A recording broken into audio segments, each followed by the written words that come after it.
moi de vous présenter ce sujet. Effectivement, comme Elisabeth l'a expliqué, je remplace, mais avec plaisir et honneur, le docteur Gosselin, qui malheureusement est malade. Je me suis concerté avec le docteur Bertrand, qui va parler après la pause pour vous parler d'enjeux, de difficultés, de vie quotidienne en matière de gestion du personnel médical, donc ressources humaines médicales. Mais je me suis concerté avec lui pour, en tant que responsable des ressources humaines comme directeur médical adjoint au clinique Saint-Luc, pour focaliser ma communication plutôt sur les aspects attractivité académique et autres. J'ai bien conscience que tous les hôpitaux, bien sûr, ne sont pas des hôpitaux académiques, mais je pense que c'est intéressant de partager avec vous ces aspects plus spécifiques à l'activité académique, qui d'ailleurs ne sont pas toujours très différents, ont beaucoup de points communs avec bien des concepts clés que Baudouin et Patrick viennent de nous exposer. Il y a quelques spécificités, évidemment, mais il y a également beaucoup de points communs. Alors, en bref, les cliniques universitaires Saint-Luc, où je travaille comme directeur médical adjoint, sous la responsabilité du directeur médical, qui est Jean-François Gittot, que vous connaissez peut-être, bien entendu, en tant qu'hôpital académique, nous avons essentiellement trois missions. Les trois missions classiques d'un hôpital académique sont bien sûr les soins, la clinique, l'activité médicale traditionnelle dite de proximité à Saint-Luc, puisque dès le moment où nous avons une salle d'urgence, par définition, nous accueillons des urgences qui viennent généralement des alentours, et nous faisons donc ce qu'on appelle des activités cliniques de base, des activités cliniques que l'on qualifie parfois de proximité, qui sont exactement la même activité, le même type d'activité clinique que dans tous les autres hôpitaux du pays et de la planète.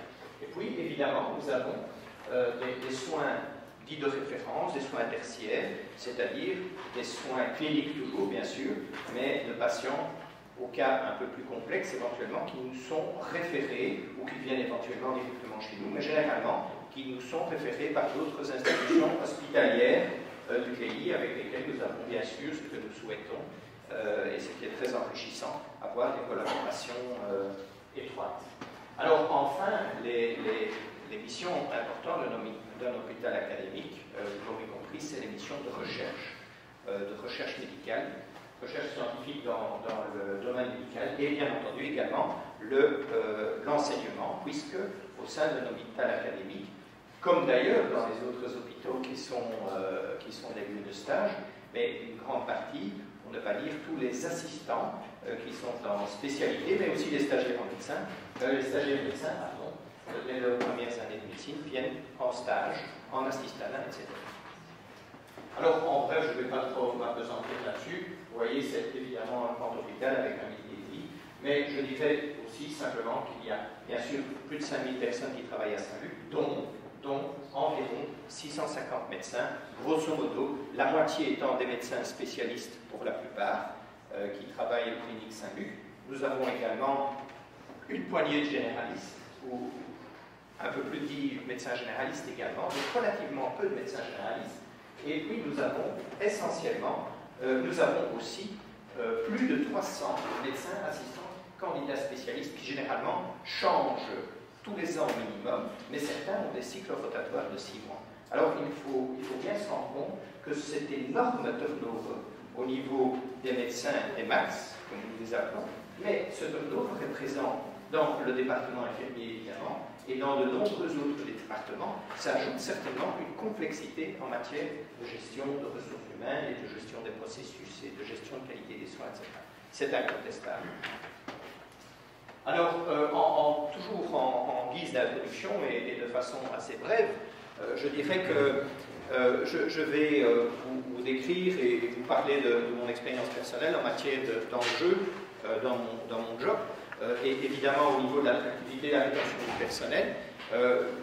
Certainement, un point que je vais décrire, c'est l'obligation d'avoir pour la majorité de nos médecins un profil académique par définition, lié aux missions de l'institution, et que nous allons donc toujours devoir devoir entretenir un juste équilibre entre activités cliniques importantes, indissociables, programmables et non programmables, bien entendu, et puis les activités académiques.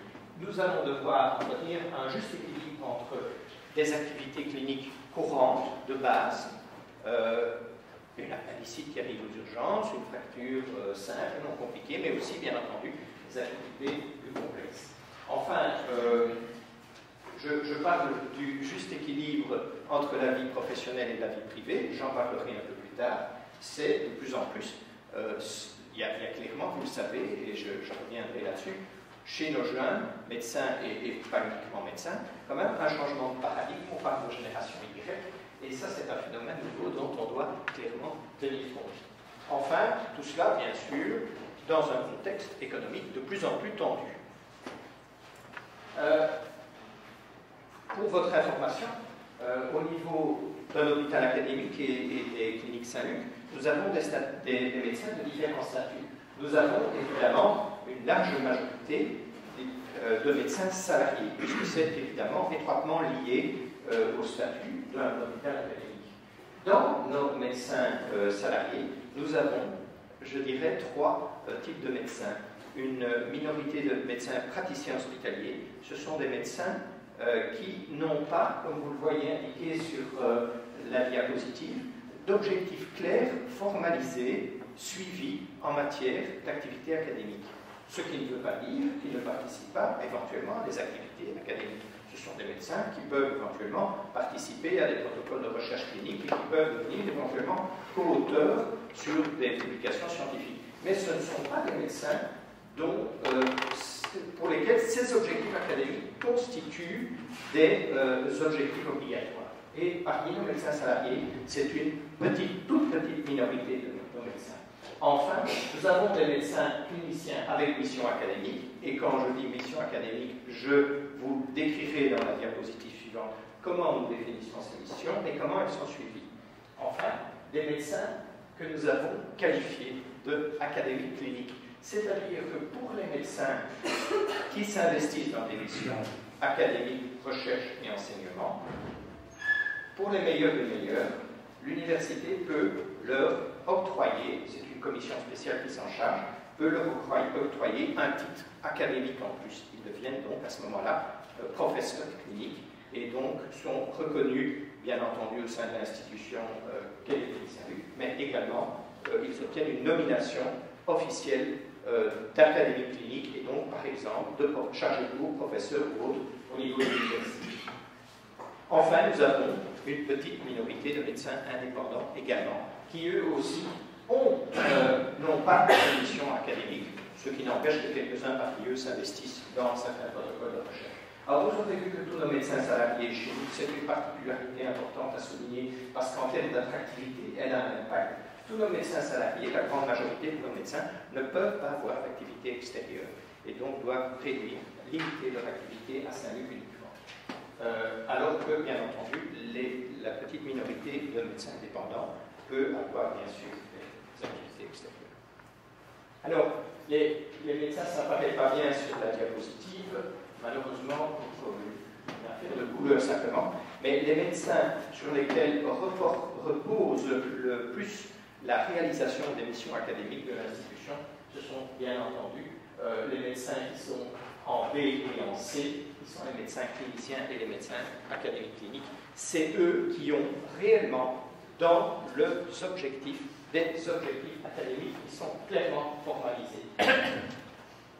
Avant de passer à la façon dont nous formalisons ces objectifs, je vous montre, mais rassurez-vous, cette dia très compliquée est une dia que j'ai reprise d'une procédure pour le suivi des nominations.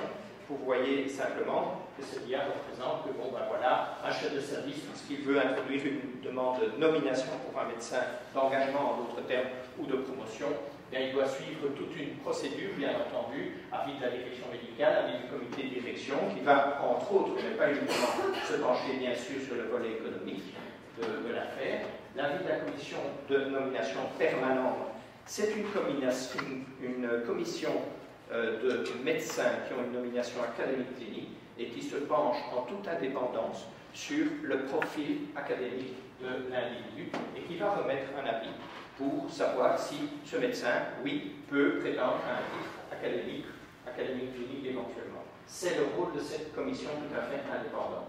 Le comité des chefs de département, puisque nous avons, vous l'avez vu, 45 services, ces services sont regroupés en départements et les chefs de département donnent un avis sur les nominations. Le conseil médical, bien entendu, participe et alimente la réflexion et donne son avis à deux niveaux au sein du CODEP, puisque le président du conseil médical est dans le CODEP, mais aussi au niveau du centre médical. Et c'est là que je voulais indiquer que le centre médical est en fait un organe très important, qui est une sous-commission du conseil d'administration de l'UCL, qui est présidée par le recteur, qui est constituée de tous les chefs de département des cliniques universitaires Saint-Luc, mais également des cliniques du CHU d'Inan-Bodine. Et ce centre médical présidé par le recteur, c'est lui qui analyse, étudie tous les dossiers de nomination qui lui sont proposés, qui ont été instruits par ces différents organes, et qui remet la proposition de nomination finale au conseil d'administration qui valide. Tout cela pour expliquer que le côté académique de l'hôpital en matière de recrutement, de gestion des ressources humaines, est bien entendu garanti par cette étape-là, qui est probablement certainement différente de la plupart des autres. Alors, je vous ai parlé de la formalisation des objectifs pour les médecins à mission académique. Je dis bien les médecins à mission académique. Eh bien, nous avons constitué un concept, il y a déjà de nombreuses années, que nous avons appelé le PACI. Le PACI, c'est quoi? Comme vous voyez, projet académique clinique individuel. Ça signifie quoi? Eh bien, ça signifie que chaque année, tous les médecins de l'institution, en tout cas tous les médecins salariés, bien entendu, ont des objectifs qui sont formalisés sur un document. Et ces objectifs sont formalisés dans un dialogue singulier entre le chef de service et le médecin du cadre permanent. Et pour les médecins à responsabilité académique, à mission académique, eh bien sûr, on formalise là les objectifs cliniques. Ça peut aller sur des nombres de consultations, des nombres de chirurgies, évidemment, éventuellement, mais ça peut être, et ça, pour les médecins à mission académique, ça peut être des objectifs académiques, donner autant d'heures de cours, développer tel programme de cours ou d'enseignement pour des stagiaires, des assistants ou peu importe. Des objectifs institutionnels éventuellement. Les objectifs institutionnels, ça peut être des objectifs de gestion, en matière de gestion, mais ça peut aussi être de représentation à l'INAMI ou SPF, ou des choses de ce genre-là. Et enfin, des objectifs dits spécifiques, qui sont des objectifs comme par exemple en matière de qualité ou des objectifs de suivi de projet. Alors, dès le moment où un médecin a une mission de type académique, comme vous voyez, recherche, enseignement, eh bien, il y a un concept qui s'impose d'emblée et qui a été intégré chez nous il y a déjà pas mal d'années, 5-6 ans. C'est le concept de temps protégé. Le temps protégé, ça veut dire que nous devons être en mesure, au niveau de la direction, de garantir pour les médecins qui ont des missions et des responsabilités académiques, nous devons leur garantir et nous engageons à leur protéger une partie de leur temps hebdomadaire pour s'investir sereinement dans ces missions académiques. Et l'un dans l'autre, eh bien, pratiquement pour les médecins à mission académique, 20% du temps, pratiquement un jour par semaine, est réservé et financé par l'institution directement. Ce qui n'est évidemment pas toujours évident dans le contexte actuel, mais enfin que nous réalisons, est financé par l'institution, une journée par semaine, est réservée à ces missions académiques, c'est-à-dire qu'il peut travailler au labo sur des protocoles de recherche en dehors de Saint-Luc ou même à Saint-Luc, ou l'enseignement, etc. Le concept de ce temps protégé a l'air d'être facile sur le papier, indépendamment de son financement qu'il faut bien trouver, bien entendu, mais a l'air facile, mais est facile à mettre en œuvre dans des secteurs d'activité clinique plutôt électifs, programmables. Par contre, pour des urgentistes, pour des radiologues qui sont quelque part en support d'autres services, pour toute personne qui est régulièrement impliquée dans de l'activité non programmée, eh bien, réussir à protéger ce temps pour ces médecins est véritablement quelque chose de très difficile. Alors, en termes d'attractivité, de rétention, ben, je vais très rapidement passer sur ces trois volets traditionnels. L'attractivité rémunératoire, j'en dirai un petit mot par rapport à la situation spécifique de Saint-Luc et des hôpitaux académiques, mais en tout cas de Saint-Luc non rémunératoire. Et alors, je dirai quelques mots par rapport à l'attractivité spécifique pour une institution académique comme ça. Alors, vous le savez, je vous l'ai dit déjà, la grande majorité de notre personnel médical est salarié. Et cela pose un problème pour certaines spécialités, pas toutes, mais pour un bon nombre de spécialités, c'est que, en rapport avec ce statut de salarié, qui n'est pas suffisamment compétitif dans certaines spécialités chirurgicales, entre autres, radiologie, etc. Vous savez que certaines spécialités en privé, eh bien, ces spécialistes ont des revenus conséquents, je dirais, et certainement que le statut de salarié dans ces spécialités-là n'est pas suffisamment concurrentiel au sein d'un hôpital universitaire, et ça nous pose des problèmes fatalement, des problèmes en matière d'attractivité dans ces spécialités-là, particulièrement en début de carrière. Alors, je vais vous raconter une anecdote. C'est le vécu de directeur médical adjoint, et je me rappelle un grand professeur brillant chez nous, dont bien sûr je ne dirai pas le nom, d'une spécialité chirurgicale qui gagne beaucoup d'argent en privé, elle est connue comme cela, qui venait un jour me dire, désespéré de ne pas réussir à attirer des jeunes candidats brillants pour la relève de son service, et qui venait me dire, ah oui, c'est terrible, tu sais, moi j'enseigne à mes stagiaires médecins, et puis j'enseigne à mes assistants, et le gars est vraiment, je vous prie de le croire, une sommité mondiale, et ils boivent mes paroles, ils me regardent avec admiration, et après la fin de leur spécialité, la première fois que je les rencontre au premier congrès international où je vous ai parlé, où je suis keynote speaker, ils arrivent en dérapage contrôlé avec leur nouveau coupé BMW décapotable. C'est terrible, Henri, c'est terrible. Quand je leur propose de venir travailler chez moi, ils ne veulent plus, évidemment. Et donc, c'est une façon assez imagée de décrire la situation, mais qui, dans certaines spécialités, est malheureusement une réalité pour nous. Et alors, il y a aussi un autre problème, c'est auquel nous sommes confrontés, ce sont des jeunes que nous engageons, et qui acquièrent des compétences excellentes, et qui, vers la quarantaine, enrichis par des compétences et de l'expérience dans notre institution, eh bien, éventuellement, nous quittent fatalement. Et 40 ans semblent, de par expérience, avoir été un moment où régulièrement, ils s'en vont riches de tout ce qu'ils ont acquis chez nous. Et c'est toujours très frustrant, parce qu'on a investi beaucoup dans ces gens-là, et pour nous, c'est évidemment une frustration importante. Alors, clairement, l'enjeu, vous l'avez compris, l'enjeu, c'est que dans certaines spécialités, nous avons des difficultés en matière d'attractivité rémunératoire, c'est évident. Eh bien, nous devons compenser cette faiblesse de l'attractivité rémunératoire de certaines spécialités par d'autres aspects de l'attractivité. Alors, l'attractivité non rémunératoire, je ne vais pas trop m'étaler là-dessus parce que ce sont des aspects qui ne sont pas du tout spécifiques à l'hôpital académique. Et je suppose que le Dr Bertrand abordera certains de ces aspects.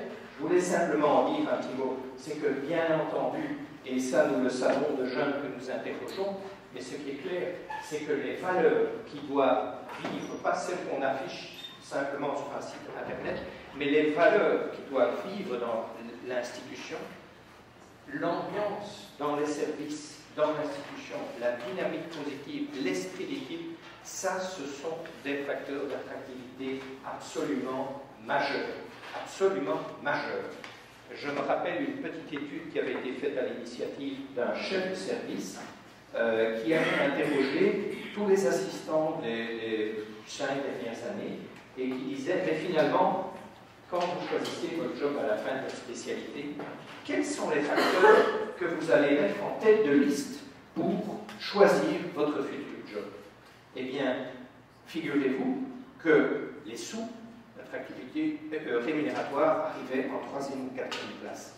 Le premier facteur qui était cité par ces jeunes assistants, c'était l'esprit d'équipe dans le service. Le deuxième, et ça m'avait surpris, c'était l'envie de retourner près de leurs racines, c'est-à-dire dans la région d'où ils venaient, travailler en relation avec d'autres collègues médecins, etc., près de la famille, etc. Un troisième facteur majeur, c'était l'équilibre vie professionnelle, vie privée. Je vous parlais de génération Y, et le temps où les médecins travaillaient jusqu'à 19-20 heures dans les couloirs de Saint-Luc, eh bien, quand on voit les jeunes assistants, ce temps est révolu. D'autant que, comme vous le savez, la loi sur la limitation du temps de travail, là, de toute façon, l'interdit. Et donc, comme quoi, l'attractivité rémunératoire, certes, elle compte, mais chez les jeunes, il y a visiblement un changement de paradigme dont nous devons absolument tenir compte. L'efficacité du management, la performance des services de support, Patrick en a parlé, c'est très très important. C'est très important d'avoir un médecin, et je suis bien placé pour le savoir actuellement, d'avoir des systèmes informatiques, des systèmes de support en général très performants. C'est très très important. Parce que sinon, évidemment, ça complique la vie, et la vie déjà difficile comme ça devient très difficile. Oui, bien sûr, le caractère opéral du lieu de travail, l'accessibilité, le coût de la vie dans la région. À Saint-Luc, par exemple, nous avons un handicap, entre guillemets, que nous devons compenser. C'est qu'un jeune médecin qui veut venir travailler chez nous, va raisonnablement, surtout s'il est de garde, s'il a des gardes parce qu'il est par exemple chirurgien, qui doit rentrer la nuit, et qui doit parfois arriver la nuit et arriver rapidement sur place, eh bien, il va vouloir habiter pas trop loin de Saint-Luc, c'est bien logique. Mais les vies des ouvriers dans la région bruxelloise, c'est véritablement un handicap majeur.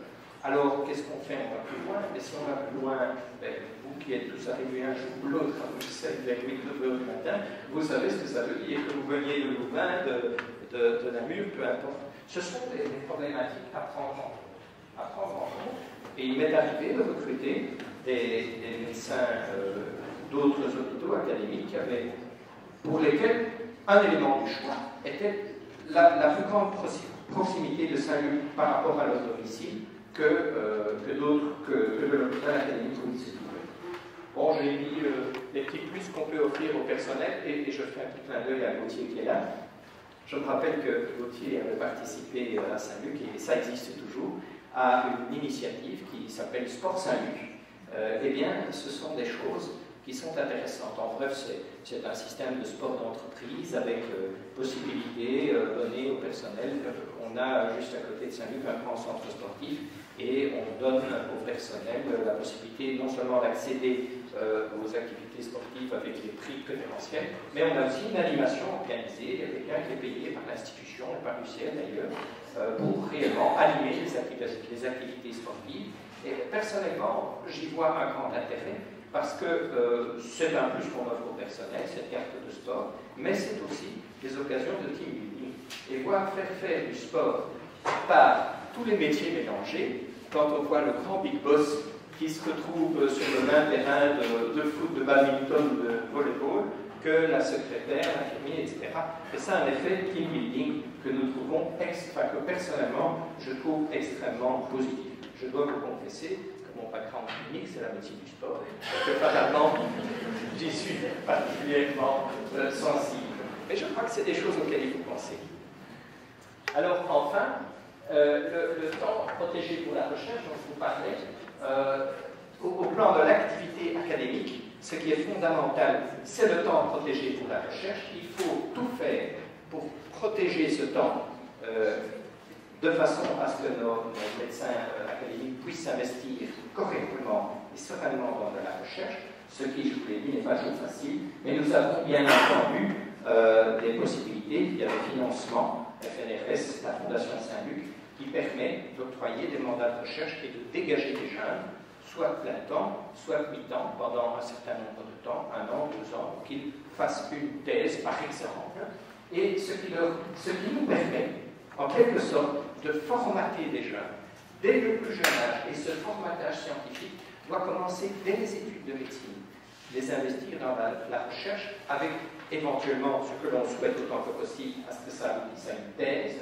parce que ce formatage scientifique est la meilleure garantie que ces jeunes resteront longtemps chez nous, parce qu'ils vont prendre goût et développer des compétences dans ce domaine-là, et fatalement, ils vont avoir envie de rester dans un environnement universitaire. Les équipements universitaires, les équipements de haut niveau, radiologiques et autres, SADOC et autres, constituent certainement un facteur d'attractivité important. Aussi, et je n'ai bien sûr pas dit que la pluridisciplinarité dans le travail médical n'est que le propre des hôpitaux universitaires, certes non, bien sûr, ça se passe partout, mais cette richesse de la pluridisciplinarité dans certains secteurs tertiaires, secteurs de pointe, c'est quelque chose qui a une valeur attractive importante chez les jeunes. Pour que cette attractivité académique puisse exister, il faut qu'il y ait un accès équitable qui fait l'objet d'un consensus de service pour ce temps protégé. Ce temps protégé doit être réparti par le chef de service de façon équitable et faire l'objet d'un accord de service. Il faut savoir que le médecin universitaire, c'est parfois avec équitable comme orchestre, puisqu'il a des missions cliniques comme tout médecin, et puis qu'il a en plus des missions académiques, et qu'il a en plus parfois des responsabilités de gestion qui sont importantes également. Et vous connaissez peut-être ce proverbe anglais, if you want something to be very well done, be sure to ask it to a very busy man. Et donc ça illustre le fait que ce sont les gens les plus actifs, toujours les plus présents, à qui on demande toujours plus et plus, parce qu'on sait que c'est eux qui font bien le boulot. C'est vrai, c'est une réalité. Il faut quand même faire attention de ne pas trop les surcharger non plus. Alors, et là je rejoins parfaitement Patrick et Baudouin, qui ont développé largement l'importance de valoriser l'investissement des médecins dans le management. Le valoriser, c'est véritablement important. Valorisation des missions institutionnelles, valoriser les gens qui acceptent les chefs de service, d'être responsables de tel projet, c'est très important. Les médecins doivent être impliqués dans la gestion. Patrick et Baudouin nous en ont fait la démonstration largement, je ne m'étendrai pas plus là-dessus.